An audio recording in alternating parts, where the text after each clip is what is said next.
तो अब ये पुतिन का अल्टीमेटम है, यानी कि 15 दिन और पुतिन इंतजार करने वाले हैं। उसके बाद एक ऐसा हमला हो सकता है जिसकी शायद कल्पना भी किसी ने ना की हो। 2 महीने से ऊपर का वक्त बीत चुका है इस युद्ध को और रूस की तरफ से हमले लगातार जारी हैं और दूसरी तरफ यूक्रेन भी हार मानने को तैयार नहीं है। लेकिन पुतिन का 9 मई का प्लान आखिर क्या है? 9 मई का मकसद अब साफ होता नजर आ रहा है। दरअसल 9 मई को मॉस्को में विक्ट्री डे परेड होता है।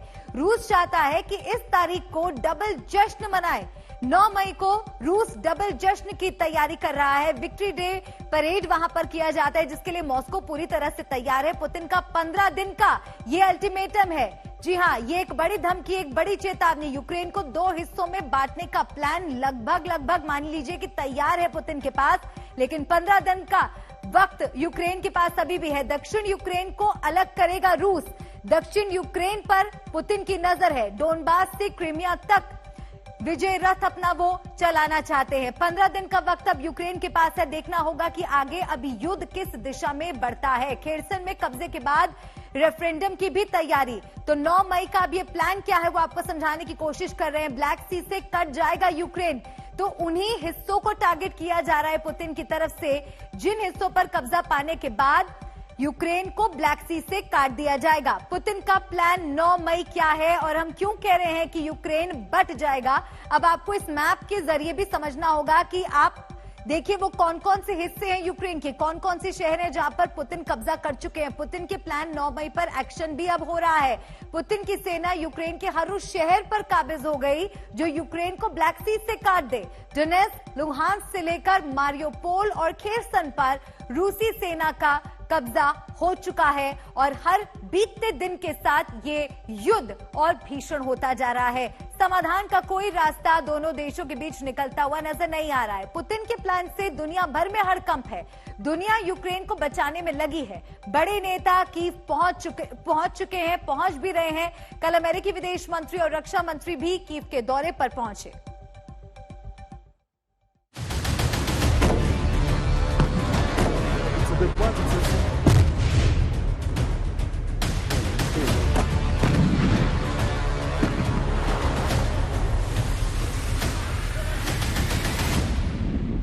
पुतिन जल्दी में हैं, ताबड़तोड़ हमले कर रहे हैं, शहर शहर तबाह कर रहे हैं, यूक्रेन के हर उस ठिकाने को उड़ा रहे हैं जो जेलेंस्की की कमर तोड़ दे। 60 दिनों में रूस ने 500 से ज्यादा बमबारी की। कल तक जो शहर आबाद था अब बर्बाद है। कल तक जहां जिंदगी खिलखिलाती थी वहां मुर्दनी छाई है। यूक्रेन के हर बड़े शहर खंडहर हैं। राजधानी कीव से लेकर खार्किव तक, खरसेन से मारियोपोल तक बस तबाही के निशान और मलबे का ढेर है। अब पुतिन को जल्दी है तो दुनिया भी हड़बड़ाहट में दिख रही है। कीव में दुनिया के बड़े नेता पहुंच रहे हैं। 2 महीने बाद अमेरिका ने भी अपने विदेश और रक्षा मंत्री को कीव भेजा। दोनों ने जेलेंस्की से मिलकर हर तरह की मदद का भरोसा दिया। यूक्रेन के राष्ट्रपति जेलेंस्की ने यूएस के विदेश मंत्री और रक्षा मंत्री के दौरे का ऐलान तो कर दिया है, लेकिन अभी व्हाइट हाउस से इसकी कोई पुष्टि नहीं आई है। माना यह जा रहा है कि जब भी ये 2 मंत्री यहां आएंगे तो यूक्रेन फिर से एक बार ज्यादा हथियारों की अपनी मांग इनके सामने रखेगा। दोनों मंत्री स्थिति का जायजा लेंगे और फिर ये निर्णय लिया जाएगा कि आगे की रणनीति क्या होनी चाहिए। साथ ही में यूएन चीफ मॉस्को और यूक्रेन भी जाने वाले हैं और उम्मीद है कि बातचीत से कोई समाधान निकल सकेगा। यूक्रेन की अजीब त्रासदी है। दुनिया साथ देने का दावा कर रही है। अमेरिका समेत तमाम बड़े देश मदद का भरोसा दिला रहे हैं, लेकिन यूक्रेन तबाह हो रहा है, बर्बाद हो रहा है। न तो रूस के हमले रुक रहे हैं, न बम बारूद बंद हो रहे हैं। अमेरिकी विदेश मंत्री और रक्षा मंत्री के दौरे से पहले ब्रिटेन के प्रधानमंत्री बोरिस जॉनसन कीव की सड़कों पर चहलकदमी कर चुके हैं।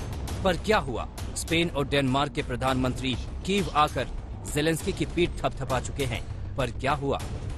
ब्रिटेन के प्रधानमंत्री 10 अप्रैल को कीव आए। इसके ठीक 12 दिन बाद 22 अप्रैल को स्पेन के पीएम पेड्रो सांचेज और डेनमार्क के प्रधानमंत्री मेटे फ्रेडरिक्सन का दौरा हुआ। अब यूएन चीफ एंटोनियो गुटरेस का भी प्लान है। 26 को मॉस्को जाकर पुतिन से मिलेंगे और फिर 2 दिन बाद कीव पहुंचेंगे। 9 मई की परेड के लिए पुतिन की जीत का ऐलान का प्लान अब पूरी तरह तैयार है। रूस का फोकस यूक्रेन को 2 हिस्से में बांटने का है। डॉनबास एरिया अब रूस के कब्जे में है, चाहे मारियोपोल, लुहांस्क, डोनेस्क या फिर खेरसोन हो। यहां पर यूक्रेन की सेना पस्त हो रही है। अगर ब्रिटिश खुफिया एजेंसी की माने तो खेरसोन में रूस पूरी कोशिश कर रहा है कि जनमत संग्रह कराए ताकि कि उसको आजाद कराया जा सके। दुनिया के पावरफुल नेताओं का मैदानी जंग में आने का बड़ा संकेत भी है। अब दुनिया भी जानती है कि जंग खत्म हो, झुकने झुकाने का कोई नतीजा नहीं निकल रहा। यूक्रेन को हथियारों की खेप आने से रूस को कोई फर्क नहीं पड़ा। पाबंदी से भी पुतिन के हौसले पस्त नहीं हुए। रूस भी हमले पर हमले किए जा रहा है, लेकिन जंग में मनमाफिक कामयाबी नहीं मिल रही है। नुकसान दोनों का है। तो क्या दोनों बीच का रास्ता तलाश रहे हैं ताकि अपनी अपनी जीत बताकर बम बारूद बंद कर सके? सवाल है कि ये कैसे हो। गुटरेस का मॉस्को जाना यूक्रेन को रास नहीं आ रहा है। ज़ेलेंस्की के सलाहकार ने साफ बता दिया कि यूक्रेन की ओर से बात करने वाले वो होते कौन हैं। ये अकड़ तब है जब यूक्रेन तबाह है, सड़कों पर लाशें बिखरी हैं, लोग बंकरों में दुबके हैं। कब मिसाइलें बरस पड़े किसी को नहीं पता। लगातार बजते सायरन लोगों को डरा रहे हैं। 61वें दिन भी यूक्रेनी शहरों पर रूस का कहर जारी है। खार्किव में रूसी हवाई हमले में 2 नागरिकों की मौत हो गई, जबकि 14 जख्मी हो गए। ओडेसा में रूसी मिसाइल अटैक में 10 लोग जख्मी हो गए हैं। पोल्टावा के कई अहम ठिकानों को रूस ने निशाना बनाया है। फिर कैसे उम्मीद करें कि नेताओं के दौरे से शांति लौटेगी, जंग बंद हो जाएगी? मॉस्को से गीता मोहन, खेरसन से मौसमी सिंह और कीव से राजेश पवार और अभिषेक भल्ला के साथ आज तक ब्यूरो।